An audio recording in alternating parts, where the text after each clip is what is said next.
Bribes de minuit. Salut bribeurs, salut bribeuses, bienvenue dans ce 6e épisode.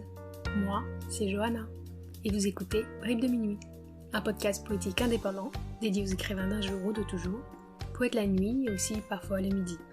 Ce podcast part de l'envie de partager de la poésie contemporaine et se veut communiquer des moments d'évasion à des auditeurs en mal d'inspiration, confinés entre nos 2 pages blanches, 3 répétitions ou quelques instants d'insouciance.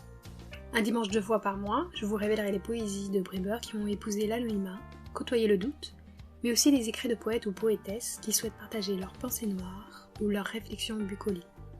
Aujourd'hui, je reçois Manon Lopez. Manon est écrivaine, prosétesse engagée et journaliste aussi. Elle écrit dès l'âge de 7 ans et cultivera son talent de narratrice dès son adolescence. Elle aime transmettre son goût de l'écriture à travers son compte Instagram, et c'est d'ailleurs là que notre rencontre s'est faite, au détour d'un live entre 2 sessions d'écriture créative.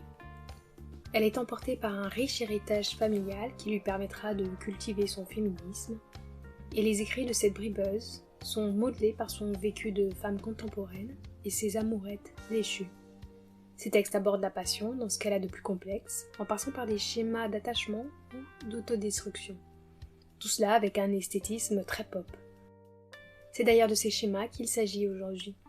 Aborder le romantisme, Manon vous dit oui, mais pas sans aborder sa panoplie de conflits, car elle aime la justesse et souhaite vous transmettre un discours objectif. Le choix de la poésie d'aujourd'hui s'est donc dirigé vers la dépendance affective. Je ne vous en dirai pas plus. J'ai le plaisir aujourd'hui de vous faire écouter un nouvel entretien poétique à travers l'univers de Manon Lopez. Salut Manon, comment tu vas ? Très bien, et toi? Moi, ça va, merci. Ça me fait plaisir que tu aies répondu à l'appel. Avec grand plaisir. Donc, tu t'appelles Manon Lopez et tu es écrivain depuis plusieurs années. Tu es prosétesse, donc tu écris des textes. Tu écris des textes en prose majoritairement, mais avec quelques petites rimes. Il y a pas mal de choses esthétiques sur ton compte, dont je parlerai plus tard. Tu écris sous le compte La Femme Plume.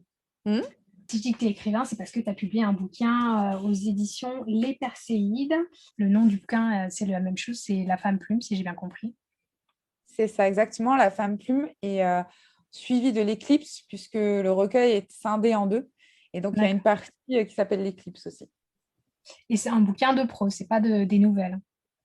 Alors non, c'est des sortes de petits textes, en fait, comme on peut retrouver finalement en format Instagram, dans le style, en prose poétique, et qui aborde en fait dans les 2 parties des thèmes différents. La première partie est plus personnelle et la seconde partie de l'Éclipse parle de l'amour dans notre génération. Ça donne envie tout ça. Et donc ton bouquin est disponible sur Amazon et sur d'autres plateformes ou sur le site de l'éditeur, je suppose. Exactement. Tu écris depuis pas mal de temps. Je suppose que tu as plein de choses en préparation aussi. Et, Oui. mais aussi, tu m'as dit que tu as commencé dès l'âge de 7 ans. C'est quoi tes premières réminiscences ou tes souvenirs que tu aurais écrits à cette époque-là? Alors déjà, ma mère, en fait, ça vient de ma mère qui a toujours aimé les mots. Quand j'étais petite, quand j'étais un bébé, déjà, elle prononçait les mots. Au lieu de dire, par exemple, le chien, c'est un waf-waf, comme pour certains parents, elle allait vraiment nommer le chien. Elle allait nommer les choses et elle me parlait tout le temps, même quand j'étais bébé. Et en fait, quand j'ai commencé à parler et que donc je n'écrivais pas, je racontais du coup des histoires à l'oral, tout le temps. J'avais tout le temps besoin de créer des histoires, des situations. J'allais voir mon papy et j'allais lui raconter une histoire rocambolesque. Et, et peu à peu, quand j'ai commencé à apprendre à écrire, je me suis rendu compte que tout ce que je racontais à l'oral, parfois, je ne me souvenais plus de tout ce qui se passait parce qu'il y avait des péripéties pendant des jours et des jours et des jours avec des personnages imaginaires. Et je me suis dit, j'aimerais quand même avoir un souvenir de ça. Donc, j'ai trouvé un vieux cahier de brouillon en fait, sur mon bureau que ma mère avait déposé. Et là, j'ai commencé à écrire une histoire. Et cette histoire, ça s'appelait La princesse au papillon. Ça a été ma toute première histoire, qui était d'ailleurs plutôt un conte. Et je l'ai écrit d'une traite. Okay. Et puis le lendemain, j'avais envie d'écrire une autre histoire, donc j'écrivais une autre histoire d'une traite. Et en fait, je ne me rendais pas trop compte de ce que je faisais, parce que pour moi, c'était assez naturel de raconter des histoires, donc pourquoi pas les écrire. Et c'est ma mère qui, en découvrant ce carnet, elle ne savait pas que je faisais ça en fait dans mon temps libre, et c'est elle qui m'a poussée en fait aussi à continuer. Donc, voilà, j'écrivais surtout des petits contes au départ.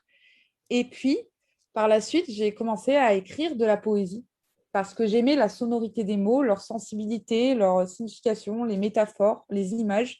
Et comme j'étais une enfant avec un esprit synesthésique, du coup, je visualisais beaucoup les choses et j'avais besoin de les exprimer à travers les mots et la forme poétique en vers à l'époque, parce que j'ai commencé par le vers, était pour moi la plus importante.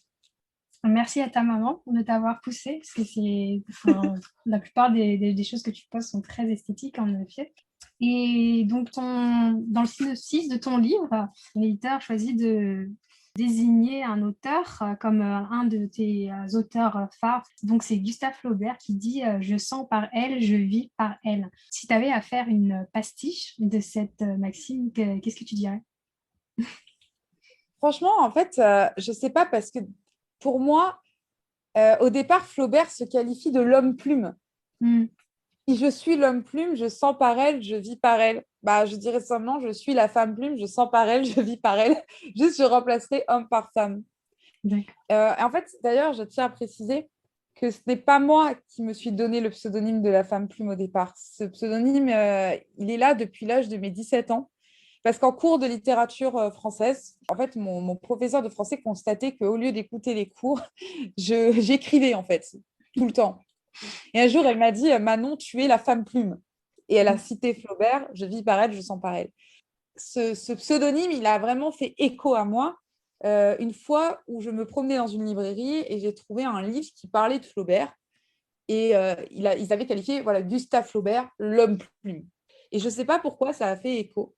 Et je me suis dit, moi, c'est vrai que je suis la femme plume. Parce qu'en fait, je me rends compte que dans ma vie, l'écriture est omniprésente. Ce n'est pas juste écrire parce que j'aime bien écrire, c'est écrire parce que c'est mon oxygène. Ce qui veut dire que je passe, quand je ne travaille pas, parce que j'ai un métier à côté, quand je ne travaille pas, j'écris tout le temps. C'est juste quelque chose qui est en moi, qui me porte depuis, en fait, depuis toujours. Parce qu'avant d'écrire mes histoires, je les racontais. Ok.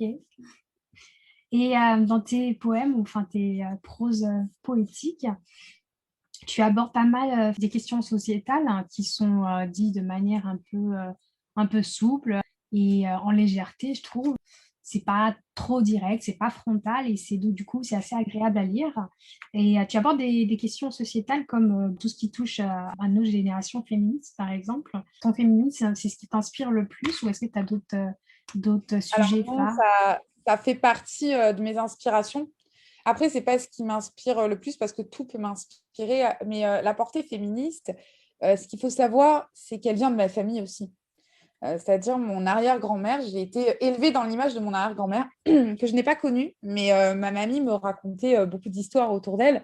C'est un peu mon modèle. Et mon arrière-grand-mère, c'était une résistante pendant la Seconde Guerre mondiale et c'était une visionnaire. C'était une femme qui était féministe avant que le mot n'existe, qui a toujours encouragé ses filles, donc ma mamie et ses petites filles comme ma maman, à faire ce qu'elle voulait faire. Donc, que ce soit ma mère, ma grand-mère, ma tante, tout ça, elles pouvaient faire ce qu'elles voulaient. Elles avaient le pouvoir, elles étaient invincibles. Et le fait qu'elles soient femmes ne pouvait pas les empêcher de faire quelque chose. Donc, j'ai toujours été vraiment éduquée dans ce féminisme-là. Ça a toujours été, on m'a toujours parlé de grandes figures qui sont représentantes du féminisme, comme par exemple Simone Veil, des grandes femmes et leurs histoires, parce que justement, déjà dans ma famille, il y a pour nous, en tout cas, une grande femme qui était résistante, qui était visionnaire et dont l'image a vraiment, et plane toujours sur nous. C'est pour ça que le féminisme est très important pour moi. C'est parce qu'en fait, ça fait simplement partie de mon éducation. C'est-à-dire que j'ai eu la chance par rapport à beaucoup de jeunes femmes de ne pas avoir fait mon éducation toute seule. J'ai été déjà éduquée dans une famille féministe. Ou du moins, si elle ne se revendiquait pas féministe, on avait les valeurs de base et c'était très, très appuyé. Ma mère me disait toujours, bah, c'est pas parce que tu es une femme que tu peux pas faire ci, que tu peux pas faire ça, etc. Tu as des droits, ton corps c'est ton corps c'est ton choix. Voilà, j'ai été éduquée dans ce contexte-là. Ce qui fait que forcément, ça déteint un petit peu dans mon écriture parce que je vais toujours présenter la femme d'une certaine manière ou du moins même dans mes projets de romans que je suis en train d'écrire, il y a quelque chose par rapport à la femme sensible et la femme indépendante, forcément. Après, si tu me demandes d'autres thèmes qui me passionnent, en fait, tout, la vie en elle-même va me passionner. Je te dirais que quand même, mon thème favori, ça reste le thème de la famille, qui est très important pour moi, parce que j'ai une très, très grande peur de perdre mes proches. C'est une peur grandissante, surtout avec le temps qui avance. Et en fait, pour moi, écrire sur eux et écrire leurs souvenirs, c'est vraiment les graver dans l'éternité. C'est vraiment faire en sorte que tout ça, cet héritage, il reste et que quoi qu'il arrive, il sera là. Donc oui, mon autre grand thème favori, c'est la famille. Ça n'a rien de sociétal pour le coup, c'est très très personnel, mais ça fait partie des choses qui me portent. Donc essentiellement, au final, c'est pour perpétuer une tradition, entre guillemets, et pour transmettre tes valeurs à travers le papier, pour communiquer un héritage que tu écris. Exactement. En fait, je suis très attachée au devoir de mémoire. J'écris beaucoup sur mon arrière-grand-mère, dont le nom s'est perdu dans l'histoire, hein, comme beaucoup d'héroïnes et de héros de guerre. Et j'écris sur elle pour justement mettre l'accent sur ce qu'elle a fait, sur ses combats, sur ses victoires aussi, et transmettre en effet cet héritage-là. Bah, du coup, moi, dans l'écriture, je les transmets aussi à ma façon. Et le poème que moi j'ai sur lequel je me suis arrêtée, là pour le coup, on ne parle pas de féminisme ou ça reflète pas ce devoir de mémoire-là. Donc on va se détacher un petit peu de ce sujet-là et Mhm. on va parler plutôt, enfin, qu'est-ce qui te pousse quand tu écris des choses un peu romantiques, dans quel contexte tu les écris et qu'est-ce qui revient le plus dans ces textes? Alors, par rapport au texte sur l'amour, bah, déjà, toute la catégorie de l'éclipse dans mon livre est dédiée à l'amour et raconte le déroulement d'une histoire d'amour, de sa rencontre à ses péripéties jusqu'à la fin, que ce soit la fin, donc la rupture, ou la fin un peu plus spirituelle et symbolique. J'écris en fait l'amour déjà à partir de mes expériences, à partir de ce que j'ai vécu. Certains textes, bah, ils découlent directement d'expériences. Par exemple, Mes histoires d'amour finissent mal en général, qui est un texte bah, qui est sur mon compte. Celui-là, il a une histoire, il a un historique, c'est que je l'ai vraiment écrit suite à une... C'était pas vraiment une rupture parce que avec ce garçon, on s'était pas mis officiellement ensemble, mais suite en tout cas à une déception.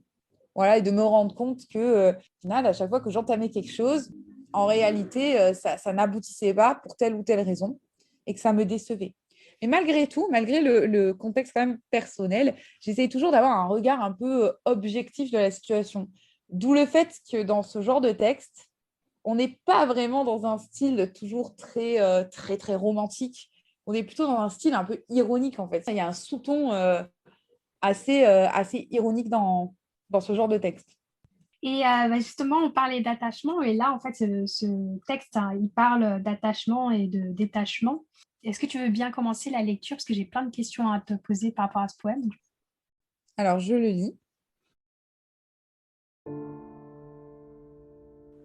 Elle court, la maladie d'amour. Et elle me fait mal quand je l'attrape. Je n'ai jamais été une grande romantique. Et j'ai toujours été malchanceuse en amour.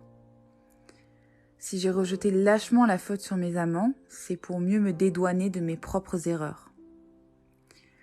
J'ai souvent confondu aimer et s'attacher. Et il est triste de constater que je m'attache plus souvent que ce que j'aime. L'attachement, c'est ce qui m'étrangle. Une corde au cou qui me fait souffrir, hurler, crier. Et je ne peux pas m'en passer de cette corde au cou qui me pend à l'âme. J'ai besoin de tendresse, et c'est ce que je recherche en la jante masculine. Je me plains de ne pas être aimée, mais je ne le souhaite pas non plus. Une femme enfant, ils disent tous. Oui, c'est ce que je suis, messieurs, et je n'y peux rien. Mes histoires d'amour finissent mal, en général, et c'en est presque jouissif. C'est l'enfant qui vibre en moi. J'ai besoin d'hommes comme de jouets, de figurines que je place et déplace dans mon univers à ma guise. Je joue avec eux, je n'ai point besoin d'un grand amour, mais de 1000 amours qui réparent mon cœur brisé. Ce sont des ouvriers des sentiments dont j'ai besoin, et non du prince charmant. Je me déteste d'assumer pleinement mon incapacité à tomber amoureuse. Ce qui est le comble parfait pour une poétesse. C'est mon goût pour le chaos. Oui, ce goût amer et intense comme du café qui coulerait dans ma gorge et la brûlerait de ses saveurs. Je suis amoureuse de la passion, de la douleur que procure l'amour. Bien plus que du bonheur dont il pourrait m'enivrer. Je m'ennuie de ces histoires d'amour, de ces déclarations, de ces bouquets. Moi, je n'aspire qu'à de la folie, de la désinvolture, de la liberté. Je brandis ma plume pour écrire l'amour triste, inachevé, mélancolique, tombé en attachement. Ces histoires qui finissent mal, en général, et qui puisent leur beauté dans leur déchéance. Voilà ce que c'est pour moi, l'amour. C'est une maladie qui fait mal, qui te terrasse, t'emporte et te tue. Et moi, je vis dans ce tourbillon éternel où je vogue et je me perds, où je rencontre et rejette, où je me noie et me ranime. Ça finit toujours mal, mais toujours bien aussi. Je ne m'attache qu'à l'égarement, l'instant volé, en général. Bravo. Merci. J'aime beaucoup et en fait, quand on commence à lire, on se dit les histoires d'amour finissent mal en général, on pense au Rita Mitsuko. Oui, Mais j'ai l'impression que l'empreinte, tu vois, il y a un peu de Dalida. oui, totalement. Bah, en fait, c'est pas étonnant ce que tu dis. J'y ai pas pensé, mais en fait, mon grand-père, il écoutait beaucoup Dalida. Donc, et ma mère me faisait aussi beaucoup écouter Dalida. Donc, il y a un peu de ça. Mais bien sûr, il y a toujours de la pop culture un peu dans mes textes. Je sais pas si tu as remarqué, mais enfin, j'aime beaucoup les références à la musique, au cinéma et tout ça. Donc, tout à fait. Il y a un sous-ton bien Dalida dedans. Tu parles d'attachement, en fait, et au début, je me suis dit, mais est-ce qu'on peut parler pour ce poème de dépendance affective au final? Totalement, oui, totalement. C'est un poème sur la dépendance affective, hein, qui a un thème qui est assez récurrent aussi dans mon univers, en tout cas quand je parle d'amour. Ouais, la dépendance affective est un thème qui m'intéresse énormément. Je ne sais pas si c'est quelque chose auquel tu t'identifies, mais est-ce que ce serait quelque chose qui te fait souffrir depuis que tu l'as découvert ou qui te fait moins souffrir parce que tu arrives mieux à l'assumer? Alors moi, oui, j'ai été dépendante affective pendant très, très, très, très longtemps, jusqu'à récemment. Ce qui fait que beaucoup de mes textes ont cette empreinte. Je dirais que la dépendance affective, ça vient aussi d'une peur de l'abandon. Et l'abandon est aussi présent d'ailleurs dans mes textes. Donc, il y a en fait la dualité, hein, la cause et la conséquence. Je m'identifie totalement à la dépendance affective, même si aujourd'hui, j'en ai moins, je dois l'avouer, parce que j'ai fait un travail sur moi. Et l'écriture m'a beaucoup aidée à faire ce travail sur moi. Malgré tout, c'est un thème qui me reste en tête, malheureusement, j'ai presque envie de dire, quand j'écris l'amour, parce que je n'arrive pas à rendre l'amour totalement beau. L'amour lycée, pour moi, c'est plus dans la rêverie, dans le fantasme, dans ce que j'aimerais, ce que j'aspire.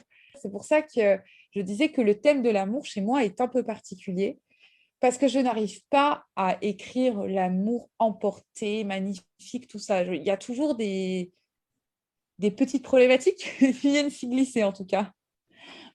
Mais finalement, c'est ce dont tu parles en fait. Tu es attaché plus aux brisures et à la passion, une espèce de rupture C'est ça, c'est ça. qui t'attache à nouveau à quelque chose de sain ou d'objectif, entre guillemets, et moins Oui, d'abstrait, comme tu dis. Donc, à l'amour au lycée, ce serait quelque chose de plus abstrait, comme les rêveries et le fantasme. Donc, tu serais plus attaché finalement à ça qu'au... exactement. C'est vrai que je pense que je vais plus m'attacher voilà, à la passion. La passion et l'amour, c'est quand même différent. La passion va faire souffrir. Voilà, elle est un peu éphémère, la passion, mais elle est très, très intense. Et c'est vrai qu'il y a cette recherche à chaque fois d'intensité dans mes relations. Et d'ailleurs, il y a un texte que j'ai écrit récemment, très, très récemment sur mon compte qui s'appelle Lui.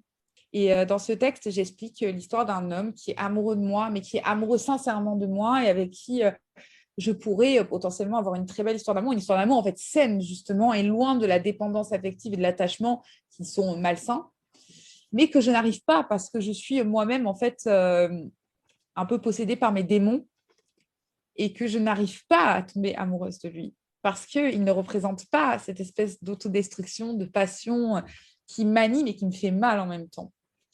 C'est cette dualité aussi qui ressort beaucoup dans mes textes. C'est que l'amour est plus assimilé à la passion et est donc plutôt destructeur.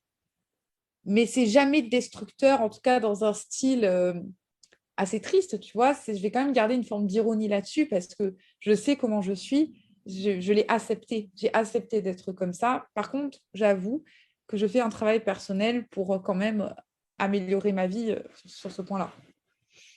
Et qu'est-ce qui te plaît le plus dans cet aspect autodestructeur? C'est l'idée de te dire que tu peux reconstruire derrière et donc recréer, ou finalement c'est tout simplement l'émotion, enfin, de pouvoir revivre la colère, des émotions plus tristes. Oui, c'est plutôt ça. En fait, c'est ressaisir l'intensité des choses. C'est pouvoir, comment dire, exorciser tout ça, extraire tout ça de moi et le poser sur papier. Pour moi, l'écriture est cathartique. C'est-à-dire, il faut vraiment, l'écriture va canaliser toutes les émotions que je ressens dans ma vie et que je n'arrive pas à filtrer. J'ai beaucoup d'émotions qui me traversent au quotidien, beaucoup de moments de joie intense et de rire, hein, mais aussi beaucoup d'angoisse. Et en fait, ça me permet de les canaliser par l'écriture. C'est retrouver cette intensité pour mieux la canaliser, mieux la gérer, mieux l'appréhender, avoir presque un regard objectif et de spectatrice sur ça. Donc finalement, tu détruis pour mieux reconstruire par l'écrit. Exactement, c'est vraiment ce processus, hein. En fait, voilà, ma manière, c'est j'ai ce côté un peu destructeur, mais en même temps, avec l'écriture, je reconstruis tout, mais sur des bases beaucoup plus saines, parce que l'écriture m'aide en fait à comprendre ces mécanismes. Et j'ai beaucoup appris de moi en me livrant sur ce que je ressens. Parce que ce n'est pas des choses qu'on peut toujours faire en société dans la vie de tous les jours. Et paradoxalement, on pourrait penser que je suis une personne qui m'exprime beaucoup sur mes émotions dans la vraie vie, c'est-à-dire dans la vie hors écriture, mais c'est faux. J'ai beaucoup du mal à exprimer quand j'aime quelqu'un, à exprimer quand je suis heureuse de quelque chose ou autre. Je réprime beaucoup ce que je ressens, mais dans l'écriture, j'arrive à tout dire. Et tu réprimes parce que tu te dis que ça pourrait faire peur, ou tout simplement c'est devenu un réflexe? Alors, c'est devenu un réflexe parce que comme j'écris tout le temps, forcément, il y a mes émotions qui viennent se nicher dans mon écriture, c'est obligatoire. Après, oui, je sais que parler parfois de mes peurs, oui, ça peut faire peur aux autres parce que, voilà, je comprends que je comprends que les autres s'attendent plutôt à quelqu'un qui serait solaire, souriant et sans problème. Or, c'est très, très rare à trouver ce genre de configuration.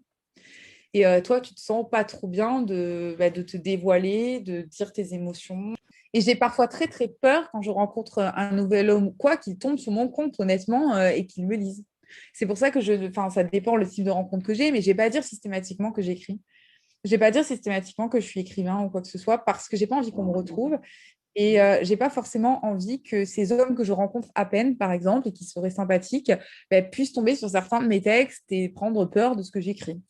Donc finalement, l'écriture est cathartique et la publication de tes écrits t'aide à appréhender tes peurs.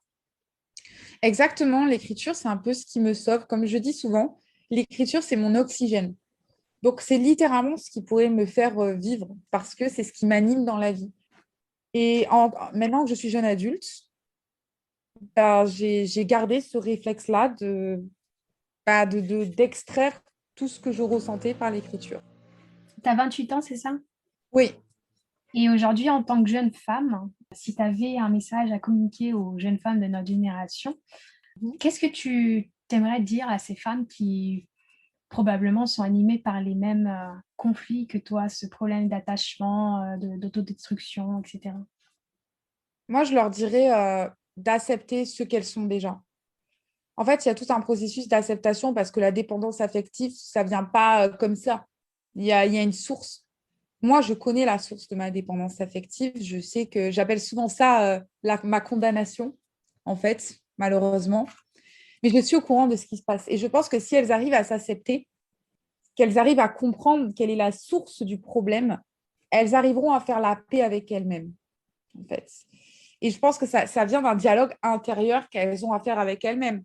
Donc, soit elles arrivent à le faire par l'art, soit à leur manière. Il y a plein de personnes qui ont différentes manières de communiquer avec elles-mêmes. Et je pense que c'est vraiment une idée de se recentrer sur soi et faire le bilan de sa vie pour essayer de comprendre d'où vient la dépendance affective et surtout ne pas se faire du mal parce qu'on est dépendant affectif ou mal se considérer.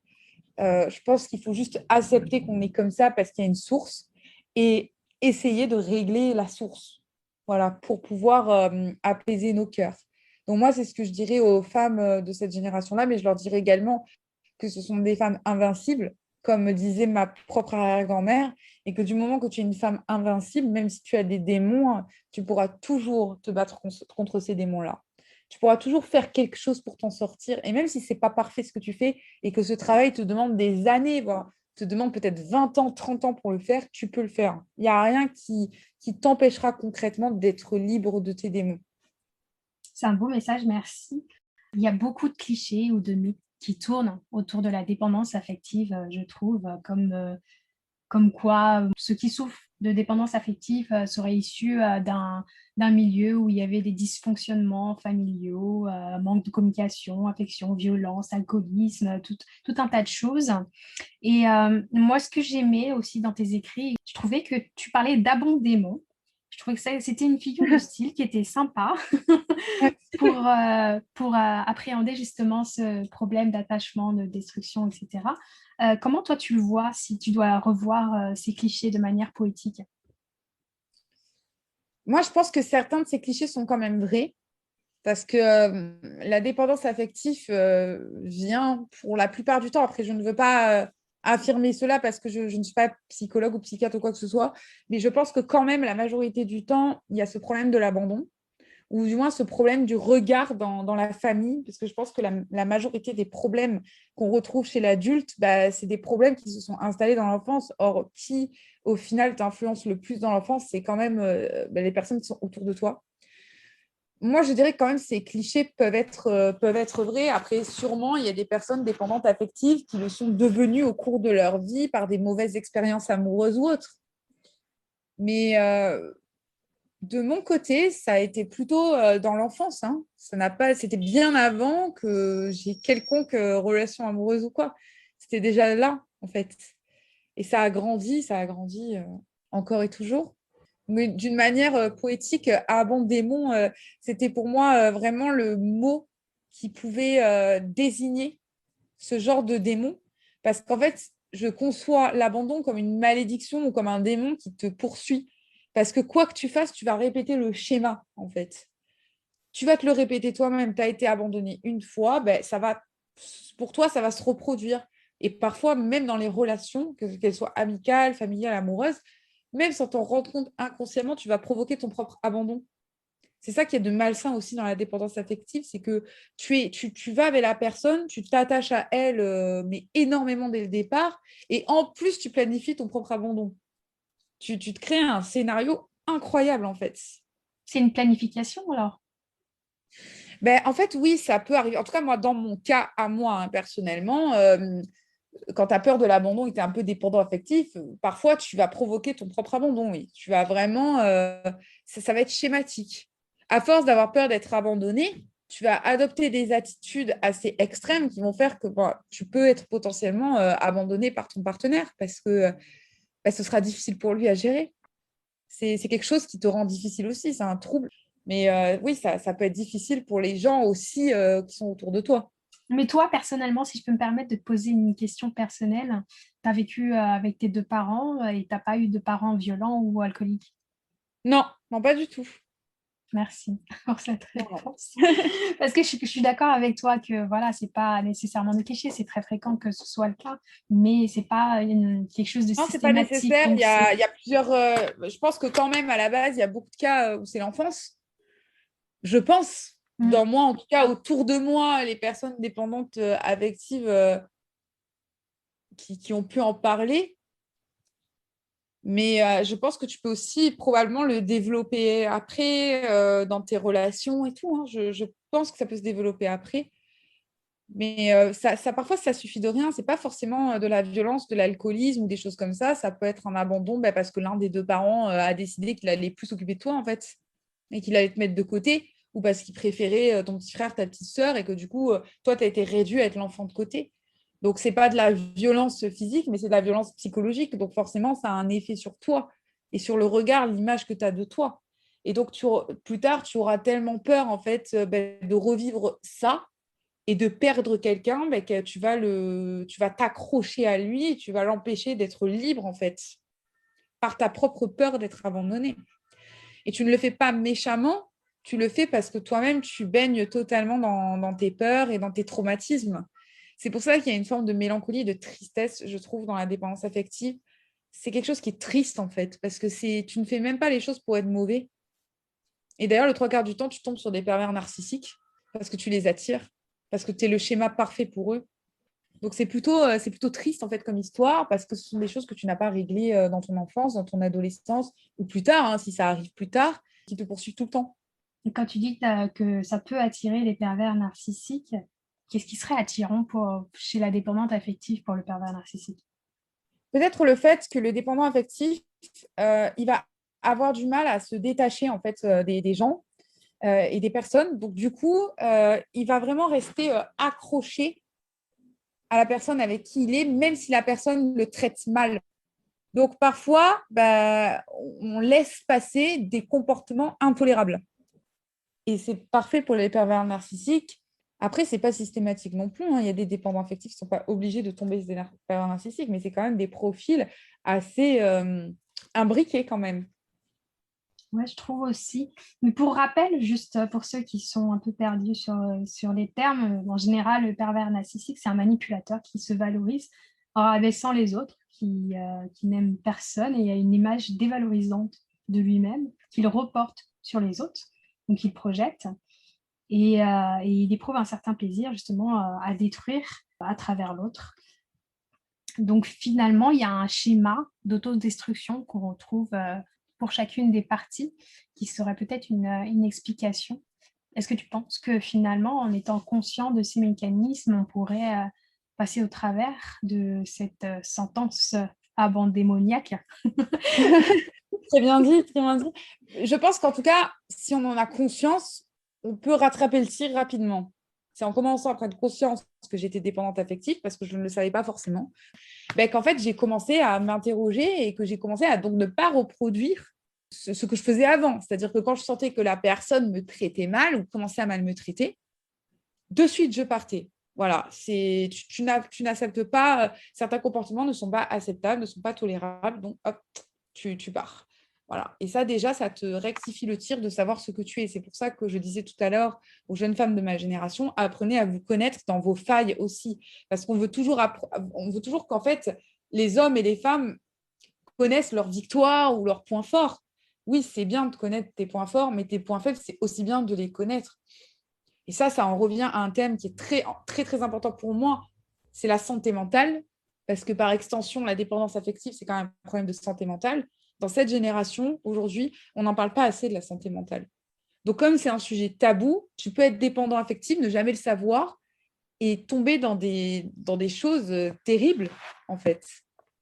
Alors qu'il suffirait qu'on s'ouvre à la santé mentale comme on s'ouvre à la santé physique, qu'on considère un peu plus les troubles mentaux, pour pouvoir libérer la parole et connaître certaines choses qui nous empêcheraient de tomber dans nos travers. C'est-à-dire que moi, j'ai consulté des psychologues dans ma vie voilà, pour pouvoir m'aider avec mon problème sur l'abandon. Mais voilà, c'était l'approche d'un psychologue. Sinon, moi, je ne voyais personne parler de santé mentale. Donc, je me disais, je me sens un peu isolée, je ne sais pas comment je vais faire, etc. Alors que si on s'ouvrait à ça, sans clichés, parce qu'il y a trop de clichés autour de la santé mentale, il y a trop de termes qui se mélangent. Déjà, il y aurait moins de problèmes parce qu'on serait tous plutôt au courant de ce qui se passe dans notre tête et on pourrait changer. Ou si on ne peut pas changer, on pourrait trouver des mécanismes dans lesquels on se sent safe. Et tout ce processus, il est impossible parce que justement, de nos jours, la santé mentale, on n'en parle pas. On en parle mal, du moins. Bon, après, j'ai envie de dire, il y a de plus en plus de personnalités qui vont en parler. Il y a de plus en plus de séries télé, de films qui s'ouvrent à ça, mais c'est très récent. c'est très, très récent quand même. Enfin, le Covid aussi, là, qui a pas mal révélé au grand jour des problèmes de Ouais, dépression chez les ouais, ouais. étudiants ou chez les gens qui sont pas habitués à être restés chez soi. Ça a un peu révélé les choses. Donc, Et c'est entre guillemets le bon côté des choses du Covid. Mais effectivement, je trouve que il serait bon qu'au collège ou au lycée, on ait effectivement des petits topos en éducation civique. Moi, c'est le cours que j'avais à l'époque sur la santé mentale, enfin, même en sexologie, entre guillemets, quand je pense qu'on gagnerait, enfin, l'éducation nationale gagnerait à implanter ce type de programme au lycée. tout à fait, tout à fait. C'est malheureusement un sujet qui est en suspens parce que je pense il y a beaucoup d'a priori sur la santé mentale, il y a beaucoup de clichés en fait. Mm, mm. Mais la réalité des choses, c'est que la plupart des gens ont des problèmes de santé mentale, même si ce n'est pas des problèmes énormes, ils en ont. Mais les personnes en fait qui en ont et qui n'en parlent pas, ça peut s'accumuler et donner des dépressions ou des comportements extrêmes, etc. Parce que ben, il n'y a pas de discussion concrète là-dessus, il n'y a pas d'ouverture là-dessus. Et puis, il y a beaucoup de personnes qui vont décrédibiliser aussi ta santé mentale, du style, si tu dis que tu n'es pas bien, que tu pleures tout le temps, que tu n'as plus envie de voir le monde et tout, on va te dire, t'inquiète, ça passera. Mais qu'est-ce qu'on sait si ça passera, en fait? Probablement pas. Peut-être qu'en fait, tu es dépressif et que tu ne le sais même pas. Il n'y a pas de prise en charge, on n'en parle pas du tout. Les médecins qui font parfois des bilans de santé physique, peut-être qu'ils devraient inclure aussi un bilan de santé mentale. Je crois Juste aussi. demander à la personne comment tu te sens, poser des questions clés. Je ne sais pas vraiment, je ne suis pas dans ce genre de structure. C'est important de discuter de ce sujet-là, que c'est même primordial aujourd'hui. Je pense que, comme tu l'as dit, le Covid et toutes les crises par rapport au confinement, etc., ont permis une certaine ouverture. Ben, parce que là, la santé mentale a flambé, littéralement, entre la peur pour nos proches. Moi, je sais que ma santé mentale se dégrade en ce moment ben, parce que j'ai très, très peur pour mon papy et ma mamie. Donc, pour moi, c'est une très, très grosse angoisse. J'ai peur pour eux, puis il y en a qui ont peur pour eux, leur propre santé. Puis il y en a qui sont tout seuls, en fait, qui sont complètement isolés. Et tout ça, comment on le gère, puisqu'on n'a pas appris à le gérer. Et voilà, un problème physique, on va le traiter par la chirurgie, par les médicaments, etc. Mais un problème de santé mentale, comment est-ce qu'on le traite aujourd'hui, en fait?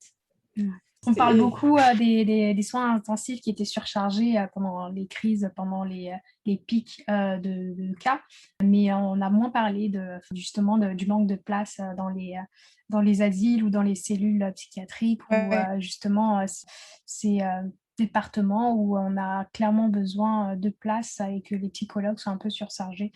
Une dernière chose, peut-être, tu parlais de victimes de pervers narcissiques ou tout simplement les femmes qui sont dépendantes affectives ou les hommes, parce que ça arrive chez l'homme aussi, devraient apprendre à se connaître soi.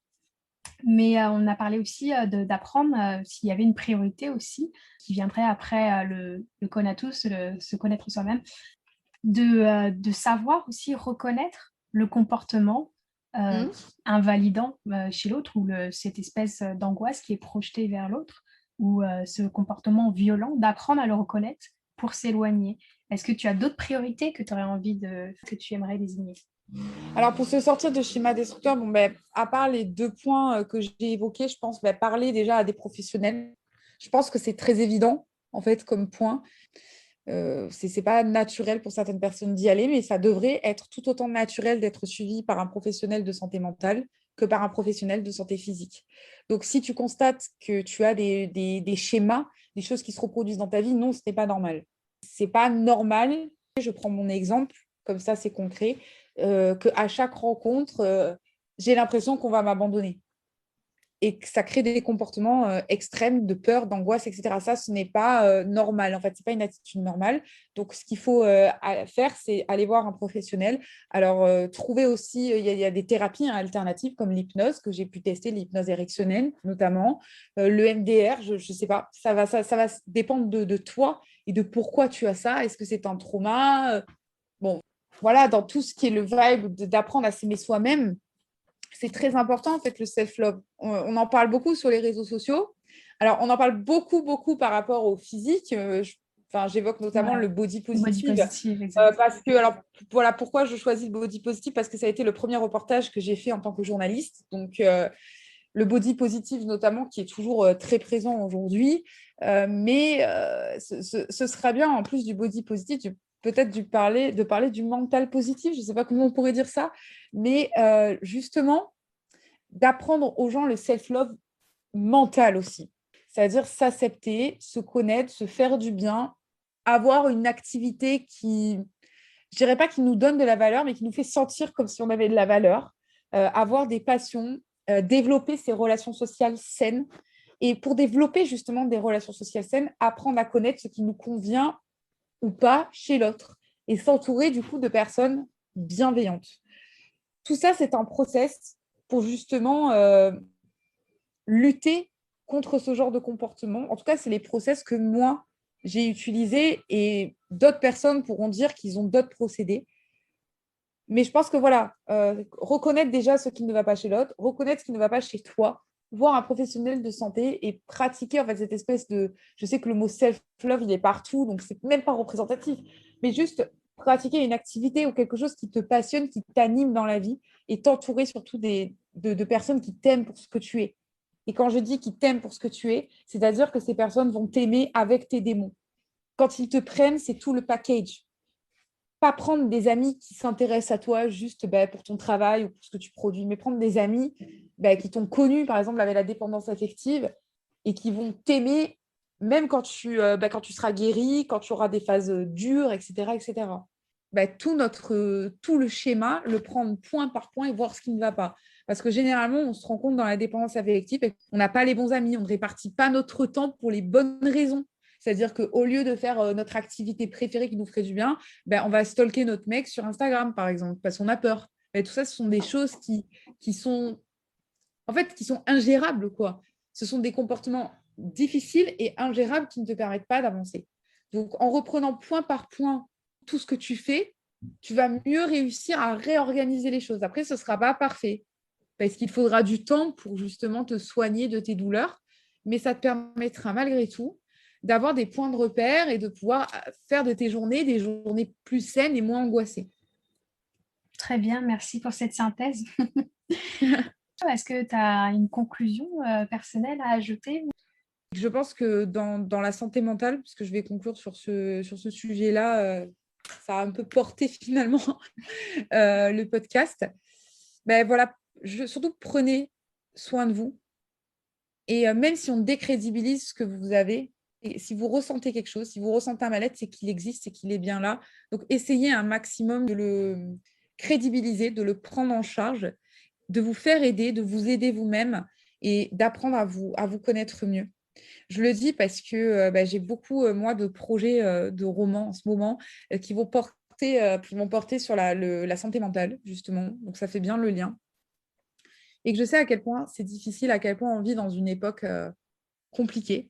Mais il faut persévérer et surtout, il faut prendre soin de soi. Donc, hashtag prenez soin de vous, hashtag acceptation de soi, hashtag santé mentale. Ouais, exactement. Ah, super. Bon, en attendant, merci Manon. Ton roman La Femme Plume, pardon, enfin ta collection de textes prosétiques est disponible sur Amazon sous le nom La Femme Plume aux éditions Les Perséides. Voilà, merci beaucoup encore pour cet entretien. Johanna. Ça m'a fait énormément plaisir de parler de toutes ces questions sociétales et de santé mentale surtout. Merci beaucoup. Merci de m'avoir invitée et j'ai été très heureuse de répondre à tes questions très pertinentes, très intéressantes. Merci à toi. Une thématique que tu aimerais entendre être abordée dans les prochains épisodes? L'enfance. Ok, je vais essayer de trouver. Merci beaucoup et à très bientôt, peut-être sur une prochaine saison. Avec plaisir, à très bientôt. Bonne soirée. Hey, pars pas comme ça, c'est pas fini. Si toi aussi tu souhaites participer à ces entretiens poétiques, tu peux comme Manon nous livrer tes textes. Il suffit de m'envoyer un email avec quelques mots sur toi et ton projet poétique à l'adresse bridedeminuit@gmail.com. Et si cet épisode t'a plu, n'hésite pas à commenter cet échange ou à réagir sur les réseaux sociaux. Partage cet instant de poésie ou ajoute-le en playlist audio. Sinon, parle-en autour de toi. À bientôt.